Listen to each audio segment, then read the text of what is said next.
दोस्तों नमस्कार। आप देख रहे होंगे इस समय सामने नायडू और पवन कल्याण ने वक्फ बोर्ड क्यों भंग किया।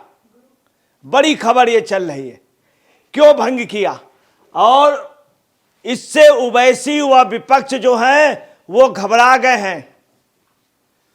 उसकी वजह क्या है मैं बतला रहा हूं आपको। आंध्र प्रदेश वक्फ बोर्ड की ये स्थिति थी, मामला हाई कोर्ट से में था और वहाँ के कोई भी डेवलपमेंट के कार्य नहीं हो पा रहे थे।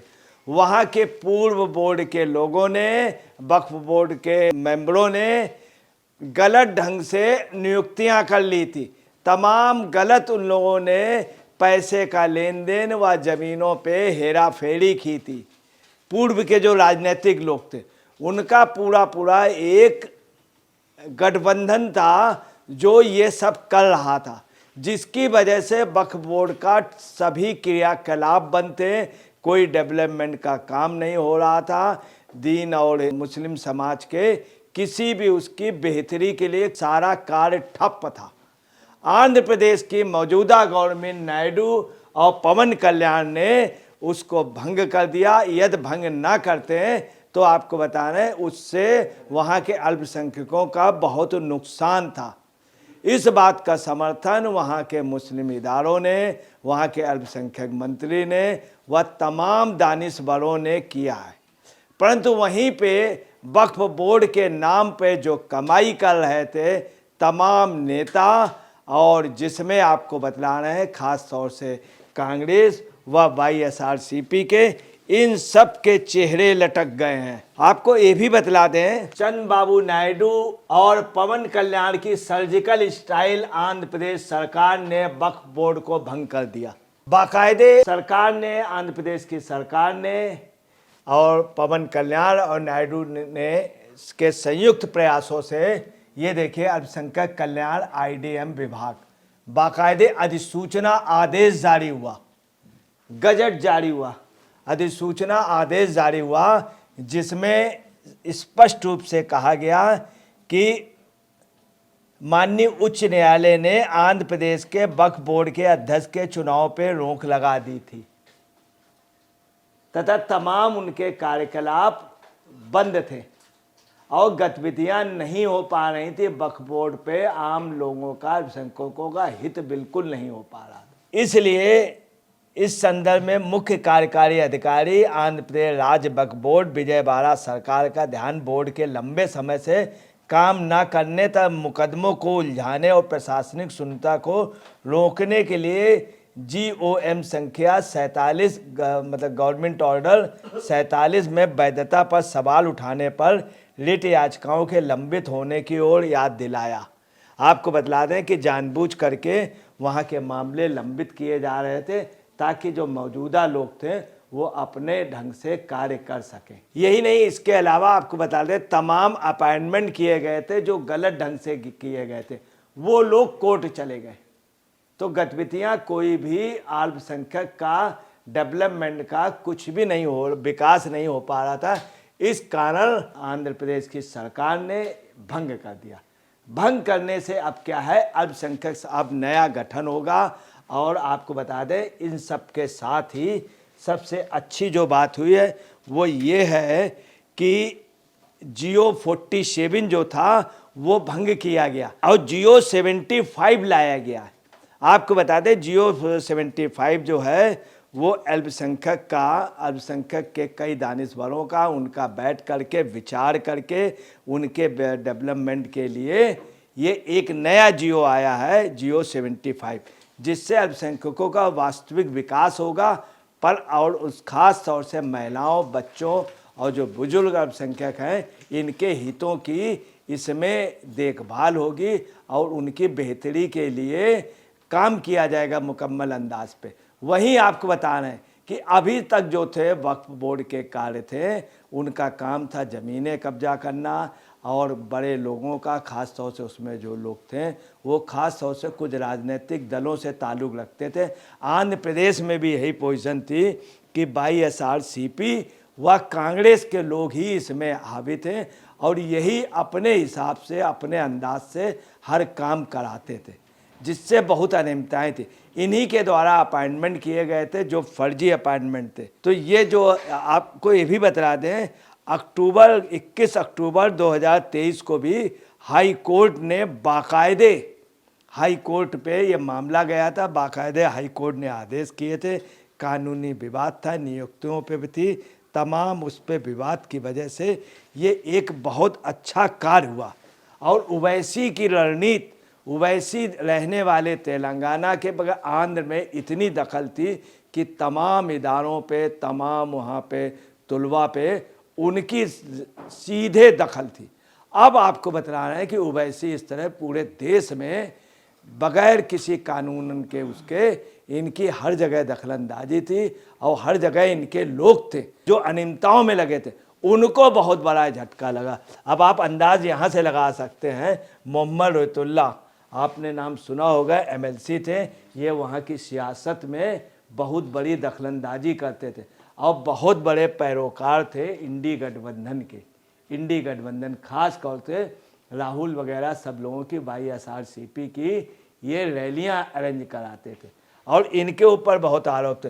उधर श्री तफीज़ खान जो निर्वाचित सदस्य थे और शेख ख्वाजा मुतल्लिब वक्फ अधिनियम 1995 धारा ये, और खादर बादशाह, श्री मीर हुसैन, श्री शफी अहमद खादरी, श्रीमती शिरीन बेगम, बरकत अली, तमाम ऐसे लोग हैं जो कि नया निज़ाम आएगा और इसमें ख़ास तौर से मुस्लिम समाज की बेहतरी के लिए कार्य होगा। अब आपको ये भी बता दें, वक्फ बोर्ड का जो वहाँ आंध्र प्रदेश का दफ्तर है, इसके पहले बाकायदे इस पे बात हुई।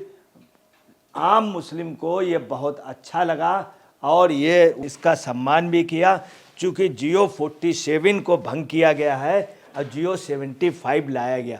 आप देख रहे होंगे वक्फ बोर्ड में आए दिन वहाँ पे लोग प्रदर्शन कर रहे थे, चूँकि वहाँ पे गलत ढंग से अपॉइंटमेंट, गलत ढंग से कई अनियमितताएँ, गलत ढंग से लोगों पे काबिज थे और लोगों पे दबाव बनाए थे। इसीलिए आम जनता वहाँ जा कर के हमेशा डिमॉन्स्ट्रेशन करती थी। हमेशा देखिए एजिटेशन और डिमॉन्स्ट्रेशन डेली चल रहा था। ये वास्तव में ये हिम्मत जो है ये पवन कल्याण और चंद्रबाबू नायडू। अब इसका फ़र्क क्या होगा ये भी मैं आपको बतलाता हूँ। अब देखिए इसका फ़र्क क्या होगा कि सबसे ज़्यादा जो है इसका फ़र्क होगा, अब कई राज्यों को अपने यहाँ भी बदलाव करना पड़ेगा इस तरह से, चूँकि पहली पहल ये पवन कल्याण ने करा दी। इससे वास्तव में हकीकत ये है कि मुस्लिम समाज के आम लोगों की बेहतरी होगी, परंतु जो सियासतदान थे जो इनको भड़का करके राजनीति करते थे उनकी नहीं चलेगी। वो राजनीति के नाम पे उनका अपना पैसा वहाँ बनाना था, ज़मीन हथियाना था। यही वजह है कि इन लोगों ने सभी राज्यों में कुछ ही लोगों का कब्जा है वक्फ बोर्डों में। अब देखिए सबसे बड़ा जो लॉस होने वाला है वो इनका होने वाला है। इनको हर हाल में तेलंगाना के चीफ मिनिस्टर को भी अपने आप भंग करना पड़ेगा, क्योंकि जब से ये आए हैं इन्होंने वहाँ अति कर दी है वक्फ बोर्ड के नाम पर, और ख़ास तौर से अल्पसंख्यक को रियायतों के नाम पे, रियायत आम आदमी को नहीं जा रही, आम अल्पसंख्यक को नहीं, जो वहाँ के सियासतदान को जा रही। सोनिया जी ने इसके लिए सम्मानित भी किया था। इनको भी अपने राज्य में सुधार करना। यही नहीं, ये इनके लिए जो सांसद वहाँ की लड़ी थी उसने सब इनके पोल खोली थी। पूरे देश में हर जगह ये अपनी सियासत चमका रहे हैं और शाहजहां की तरीके इनका रोल है ये, और हर जगह आप समझ लीजिए इनकी दखल है। ये जैसा चाहते हैं वैसा लोगों को बोलते हैं। बड़े बड़े पॉलिटिकल लोग इनके साथ रहते हैं, इनका साथ देते हैं। इंडी गठबंधन सबसे ज़्यादा इनका, ये मिस्टर खड़गे जी, इनके बारे में मैं आपको बता दूं, इन्होंने PFI के लिए कहा था, खुद कर्नाटक PFI जो आतंकवादी संगठन ने सबसे ज़्यादा छूट दी ये जीत करके आए। हनुमान जी के लिए भी कहा था कि हर जगह हनुमान मंदिर बनवा देंगे, कहीं कुछ नहीं किया। इनका लड़का सनातन का विरोध करता और ये खुद कहते हैं कि वास्तव में जो है अल्पसंख्यकों के साथ और सबसे ज़्यादा तरफदारी करते। इनका जो बोलबाल था ये भी इनको अपने यहाँ कर्नाटक में सुधार कर लीजिएगा। आपको मैं बता रहा हूँ पूरे साउथ इंडिया में योजनाबद्ध तरीके से वक्फ बोर्ड के नाम पर कांग्रेस और कुछ विपक्षी दल योजनाबद्ध तरीके सनातन इन सब का विरोध कर रहे थे।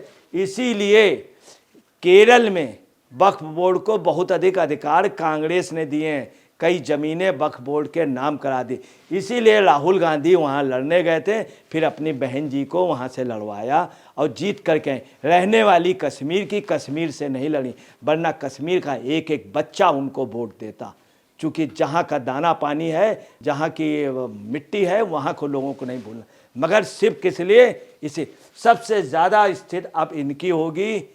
ये हालांकि महाराष्ट्र चुनाव के बाद बोल नहीं रहे, मगर वक्त के बाद इनको भी हिमाचल में, मैं आपको बता रहा हूँ, मगर ये कांग्रेस के लिए वरदान हो जाएगा। मैं आपको बता रहा हूँ, अगर कांग्रेस ने अपने आप वक्फ बोर्ड भंग करके नए अमेंडमेंट कर दिए तो आम मुस्लिम इनसे खुश होगा, हो सकता बड़े नहीं। हिमाचल में जो ये चल रहा है, ये हिमाचल में उसकी वजह वक्फ बोर्ड की अनियमितता, उनको भी भंग करना देना चाहिए। कर्नाटक के इनको समझाना चाहिए, बुजुर्ग हैं, इनसे उम्मीद की जाती है खड़गे से अपने लड़के को भी समझाएं, थोड़ा सा डांटें, थोड़ा सा समझाएं कि उसको सनातन के खिलाफ मत बोला करो, क्योंकि कभी तुम चीफ मिनिस्टर बन सकते हो, पापा तुम्हारे कभी प्रधानमंत्री में नाम चल सकता है, नाम मतलब चल सकता है। हालांकि ऐसा राहुल गांधी होने नहीं देंगे जब तक सोनिया जी हैं। तो आपको बतलाना है कि वक्फ के नाम पे अच्छी पहल हुई है और सबसे ज़्यादा इंडी गठबंधन को इनको अपने यहाँ इसमें विचार करना पड़ेगा। अब आवाज़ उठेगी। ये हिम्मत पवन कल्याण पे थी। पवन का किसी का अहित नहीं हुआ है, हित हुआ है, जो काम नहीं हो रहा था। कितना अच्छा, मगर इसका स्वागत होना चाहिए, मगर ये लोग इन चीज़ों का स्वागत नहीं करेंगे, क्योंकि आम मुस्लिम की बेहतरी नहीं चाहते। ये चाहते हैं ये जहाज़ों से चलते रहें। मिस्टर ओवैसी, पूरे देश में इनकी रैलियां हों, लाखों रुपए, करोड़ों रुपए के इनके मंच सजें, बड़े बड़े लोग रिसीव करने आए, क्योंकि ये सियासत है। दोस्तों नमस्कार, मैं अजय पत्रकार।